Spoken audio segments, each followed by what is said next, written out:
Good morning, student. Today I will teach you consumer equilibrium in indifference curve analysis.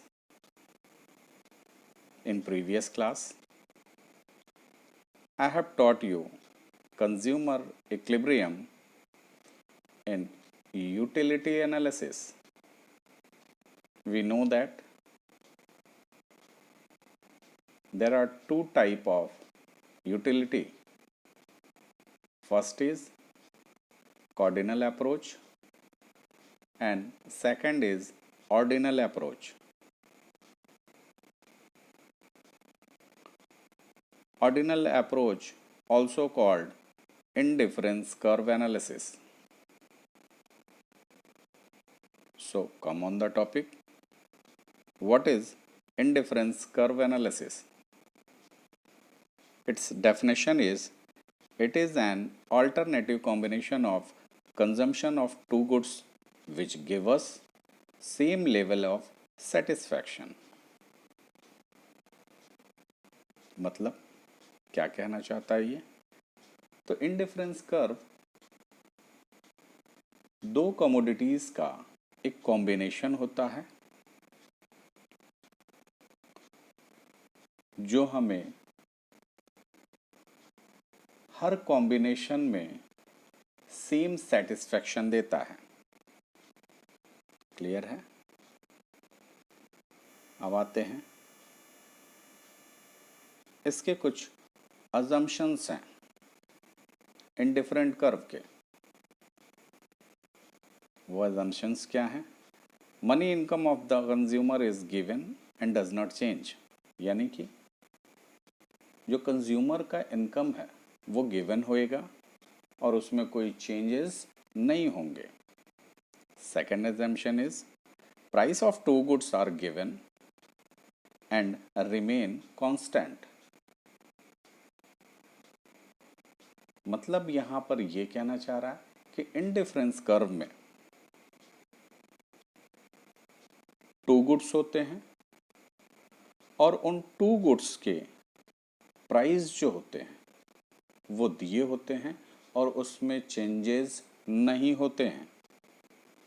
Third one is consumer preferences on two goods is well defined.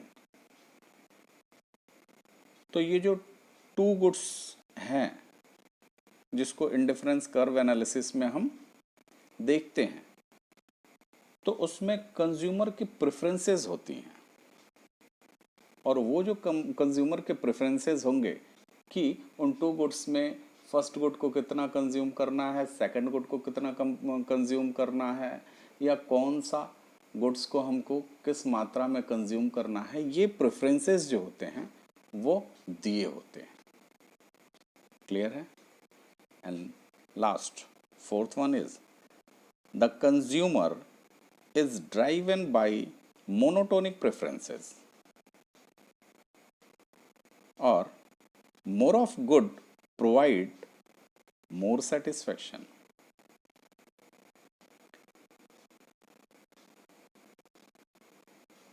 तो ये जो consumer होता है वो monotonic preferences से govern होता है। Monotonic preferences क्या कहता है? मोनोटोनिक प्रेफरेंसेस ये कहता है कि जितनी ज़्यादा मात्रा में हम गुड को कंज्यूम करेंगे उतना ही ज़्यादा हमें सेटिस्फैक्शन मिलेगा।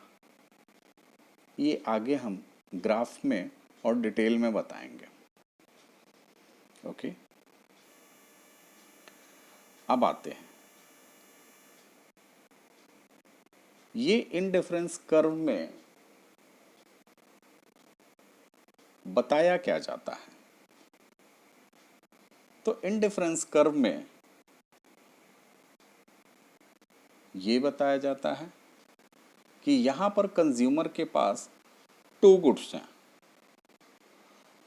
और उन टू गुड्स में कंज्यूमर अपने एक्सपेंडिचर को इस प्रकार से करेगा कि उसे मैक्सिमम सेटिस्फैक्शन मिले। क्लियर है? तो वो जो कंज्यूमर के टू गुड्स हैं जिन पे वो एक्सपेंस कर रहा है, उन्हें कंज्यूम कर रहा है, उसमें मैक्सिमम सेटिस्फैक्शन कैसे मिलेगा, यही इंडिफरेंस कर्व में बताया गया है। क्लियर है? अब आते हैं, इसे एक शेड्यूल से हम समझते हैं। तो यहाँ पर हम देख रहे हैं कि एक शेड्यूल है जिसे इंडिफरेंस सेट कहा गया है, और इसमें there are 4 combination A, B, C, D and 2 goods में फर्स्ट गुड एप्पल है, सेकंड गुड ऑरेंज है। तो ए कॉम्बिनेशन में ये दिखाया गया है कि कोई भी कंज्यूमर एप्पल के 1 यूनिट को कंज्यूम करता है और ऑरेंज के 10 यूनिट को कंज्यूम कर सकता है। कॉम्बिनेशन बी में ये शो किया गया है कि वो एप्पल का 2 यूनिट कंज्यूम कर सकता है और ऑरेंज का 7 यूनिट कंज्यूम कर सकता है। सी कॉम्बिनेशन में बताया गया है कि कंज्यूमर एप्पल का 3 यूनिट कंज्यूम कर सकता है और ऑरेंज का 5 यूनिट कंज्यूम कर सकता है। एंड डी कॉम्बिनेशन में बताया गया है कि कंज्यूमर एप्पल का 4 यूनिट कंज्यूम कर सकता है और ऑरेंज का भी 4 यूनिट ही कंज्यूम कर सकता है। तो फिर इसमें ये कह क्या रहा है? इसमें ये कह रहा है कि कंज्यूमर, ये जो 4 हमें कॉम्बिनेशन दिए गए हैं, इन चारों कॉम्बिनेशन के ये जो 2 गुड के कॉम्बिनेशन हैं, हर कॉम्बिनेशन में सेम सेटिस्फैक्शन मिलेगा अगर वो कंज्यूम करता है तो। यानी कि अगर वो 1 एप्पल और 10 ऑरेंज कंज्यूम करता है तो जितना उसे सेटिस्फैक्शन मिलेगा उतना ही उसे डी कॉम्बिनेशन को अगर वो ऑप्ट करता है जिसमें वो 4 एप्पल और 4 ऑरेंज लेता है, तो इसमें भी वही सेटिस्फैक्शन उसे मिलेगा जितना वो ए कॉम्बिनेशन में या बी कॉम्बिनेशन के गुड्स को कंज्यूम करने में पाता है। क्लियर है? तो ये जो शेड्यूल है उसे इंडिफरेंस सेट कहा जाता है, और जब इस शेड्यूल को हम ग्राफ में प्रेजेंट करते हैं तो उसे ही इंडिफरेंस कर्व कहा जाता है। और ये ग्राफ हमें क्या बता रहा है? ये ग्राफ हमें बता रहा है कि हमारा एक एक्स एक्सिस है, एक वाई एक्सिस है, यहाँ पर ओ है, ओ वाई एक्सिस पे हमने ऑरेंज लिया हुआ है, ओ एक्स एक्सिस पे हमने एप्पल को लिया हुआ है। और इसमें हम इंडिफरेंस सेट में देखे थे कि कॉम्बिनेशन ए जो है, उस कॉम्बिनेशन ए में वो 10 यूनिट्स ऑरेंज का कंज्यूम कर रहा है तो 1 यूनिट एप्पल का कंज्यूम कर रहा है। अगेन तो यहाँ पर वो एक ए कॉम्बिनेशन बन रहा है। अगेन सेकंड कॉम्बिनेशन जो बी कॉम्बिनेशन, यहाँ पर वो 7 यूनिट ऑरेंज का कंज्यूम कर रहा है और 2 यूनिट एप्पल का कंज्यूम कर रहा है। नेक्स्ट कॉम्बिनेशन सी कॉम्बिनेशन में 5 यूनिट वो ऑरेंज का ले रहा है तो 3 यूनिट वो एप्पल का कंज्यूम कर रहा है। नेक्स्ट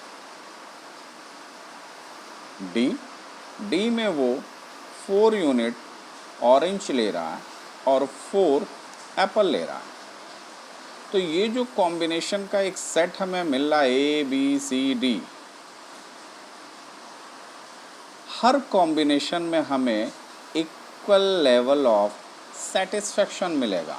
तो इंडिफरेंस कर्व क्या बता रहा है यहाँ पे कि जो भी कॉम्बिनेशन हम ऑप्ट कर रहे हैं अपने कंजम्पशन के लिए, उस कॉम्बिनेशन में हमें इक्वल लेवल ऑफ सेटिस्फैक्शन मिलेगा। ऐसा नहीं है कि ए कॉम्बिनेशन में हमें कम सेटिस्फैक्शन मिलेगा और बी में ज़्यादा मिलेगा या सी में ज़्यादा मिलेगा। नहीं, ऐसा नहीं है।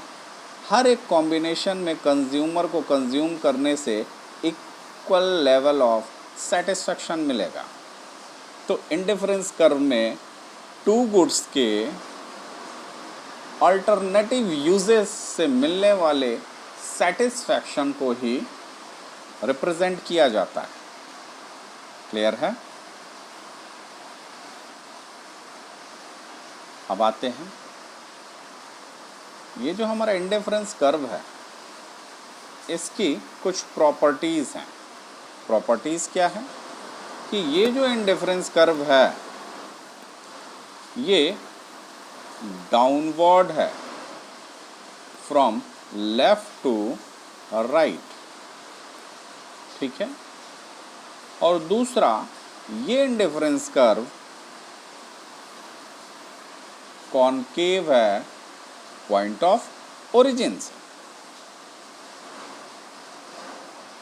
तो यहाँ पे ये डाउनवर्ड क्यों है फ्रॉम लेफ्ट टू राइट, और ये जो इंडिफरेंस कर्व है ये कॉन्वेक्स क्यों है? तो इंडिफरेंस कर्व के डाउनवर्ड होने का एक रीज़न है कि जो भी कंज्यूमर है उसकी लिमिटेड मनी ऑफ इनकम है और उस लिमिटेड मनी ऑफ इनकम से वो कोई एक ही बंडल चूज कर सकता है। और अगर वो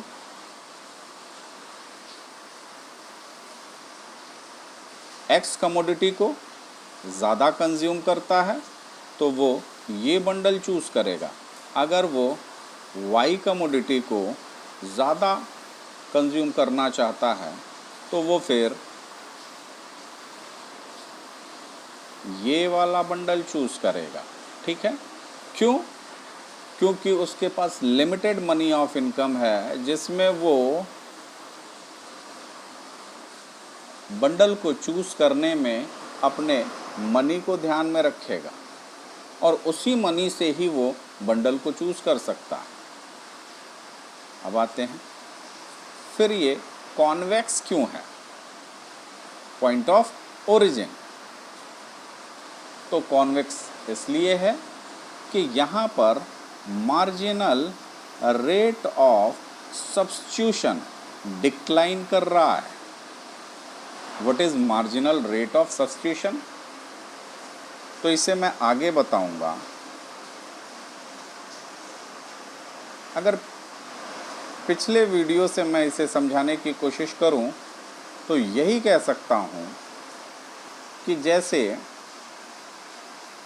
marginal rate of utility decline करता था वैसे ही ये एमआरएस भी डिक्लाइन कर रहा है और डिक्लाइन करने के कारण ही ये जो शेप है इसका वो कॉन्वेक्स है।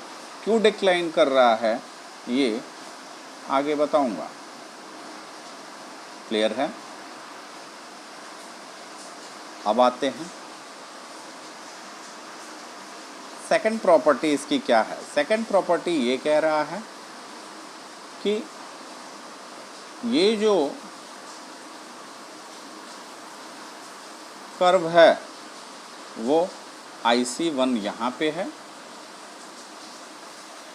IC2 उससे हाइयर है, IC3 उससे भी हाइयर है। तो higher the indifference curve higher will be the level of satisfaction show करता है। यानी कि इंडिफरेंस कर्व जितना ही ज़्यादा होगा उतना ही सेटिस्फैक्शन का लेवल हमारा ज़्यादा होगा। यानी कि जितना ज़्यादा कंजम्पशन हम किसी गुड का करेंगे उतना ही हमें ज़्यादा सेटिस्फैक्शन मिलेगा। कैसे? यहाँ पे हम देख सकते हैं कि IC1 में हम अगर x की बात करें तो सिर्फ इतना कंजम्पशन हो रहा है, बट अगर IC2 को देखें, इसे थोड़ा सा और बढ़ाते हैं, IC2 में देखें तो x कमोडिटी को हम और ज़्यादा कंज्यूम कर रहे हैं। सो ऑन IC3 को अगर हम देखें तो यहाँ पर IC3 में x जो कमोडिटी है वो हम सबसे ज़्यादा कंज्यूम कर रहे हैं। तो जब भी कंज्यूमर किसी गुड्स की मोर यूनिट को कंज्यूम करेगा तो उससे मिलने वाला सेटिस्फैक्शन भी ज़्यादा होगा। तो higher level of higher the indifference curve, higher will be the level of satisfaction. Clear है? यानी कि मोनोटोनस प्रेफरेंसेस ये कहता है कि कंज्यूमर मोर गुड को अगर कंज्यूम करेगा तो वो मोर सेटिस्फैक्शन अटेन करेगा। ठीक है? तो मोनोटोनिक प्रेफरेंसेस में ज़्यादा से ज़्यादा गुड के कंजम्पशन और उससे मिलने वाले ज़्यादा से ज़्यादा सेटिस्फैक्शन की बात की जाती है। क्लियर है? अब आते हैं कि फिर इंडिफरेंस मैप क्या होता है। तो जिसमें वेरियस इंडिफरेंस कर्व की बात की गई हो, यानी कि जिसमें बहुत ज़्यादा इंडिफरेंस कर्व हो। यहाँ पर हम दे सकते हैं कि यहाँ पर IC1, IC2, IC3। ये IC क्या है? IC means indifference curve. तो यहाँ पे 3 इंडिफरेंस कर्व की बात की गई है। ये 4 भी हो सकते हैं, 5 भी हो सकते हैं, 6 भी हो सकते हैं। ये जितने भी इंडिफरेंस कर्व इसमें शो किए जा रहे हैं, इन्हीं को हम इंडिफरेंस मैप कहते हैं। ठीक है? नेक्स्ट,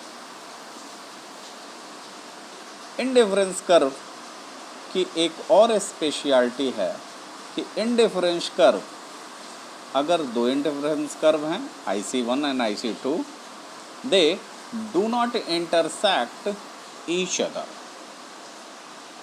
मीन्स ये जो इंडिफरेंस कर्व होंगे कहीं भी, तो ये इंडिफरेंस कर्व एक दूसरे को कहीं से भी इंटरसेक्ट नहीं करेंगे। मीन्स कहीं से भी एक दूसरे को काटेंगे नहीं। क्यों नहीं काटेंगे भाई? क्योंकि कंज्यूमर कभी भी मैक्सिमम सेटिस्फैक्शन चाहता है और मैक्सिमम सेटिस्फैक्शन उसे मोर कंजम्पशन से मिलेगा।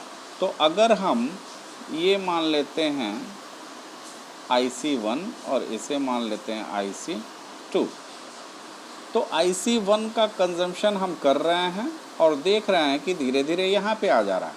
यहाँ पे ये कंजम्पशन का वो है, और अगर हम नीचे आएँ तो देखते हैं यहाँ पर ये एक रेशियो मिल रहा है हमें। तो ये शो क्या कर रहा है? ये शो ये कर रहा है कि नीचे के लेवल पर आकर कंज्यूमर को इसमें बहुत कम कंज्यूम करने को कमोडिटी मिलेगी। तो कोई भी कंज्यूमर यहाँ पर कम कंज्यूम क्यों करना चाहेगा, जब उसे यहीं पर इस वाले IC कर्व में मीन्स 2 में ज़्यादा कंज्यूम करने को गुड्स मिल रहे हैं। तो कोई भी कंज्यूमर मैक्सिमम सेटिस्फैक्शन पाने के लिए मैक्सिमम कंज्यूम करेगा गुड्स को, और अगर वो एक दूसरे को इंटरसेक्ट करेंगे तो वहाँ पर मैक्सिमम कंज्यूम नहीं हो सकता है। इसलिए कभी भी ये जो IC कर्व हैं वो एक दूसरे को इंटरसेक्ट नहीं करेंगे। क्लियर है? तो इस क्लास में मैंने सिर्फ यही बताया आपको कि इंडिफरेंस कर्व क्या होता है और ये कैसे ड्रॉ किया जाता है। अब इसमें इक्विलिब्रियम की पोजीशन कब आएगी और कैसे देखा जाता है उसे, ये नेक्स्ट क्लास में बताया जाएगा। तो आज के लिए इतना ही। इसमें कोई भी किसी को कोई दिक्कत हो तो वो पूछ सकता है। Thank you class.